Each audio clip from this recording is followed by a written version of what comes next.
मित्रांनो नमस्कार। सध्या आपण विविधतेने नटलेल्या निसर्गरम्य जुन्नर तालुक्यात आहोत आणि ह्या जुन्नर तालुक्याच्या चारही दिशांना सुंदर असं नैसर्गिक वैभव लाभलेलं आहे।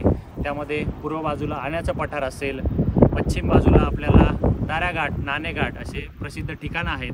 त्याचबरोबर दक्षिण बाजूला हिवरेतर्फे मिनेरचा घाट आहे आणि आज आपण आलो आहोत ते जुन्नरच्या उत्तर बाजूला आणि उत्तर बाजूला हे शेवटचं गाव म्हणजे कोपरे मांडवे आणि कोपरे मांडवेचा हा नैसर्गिक परिसर अतिशय सुंदर आहे। तुम्ही माझ्या पाठीमागे बघू शकता सुंदर असं ही जी खालची नदी दिसते तर ती ही मांडवी नदी आहे, जी की अहिल्यानगर जिल्ह्यातील होपसंडी ह्या विविधतेने नटलेल्या होपसंडी गावातून ही नदी वाहते। तिचं उगमस्थान दर्याबाईचं मंदिर आहे आणि ह्याच होपसंडी गावातून ही नदी आपल्या पुष्पावती नदी जे नेतवडचं धरण आहे तिथे त्या दोघींचा संगम होतो आणि याचं जे पाणी आहे ते आपल्या चिलेवाडी धरणाकडे जाते।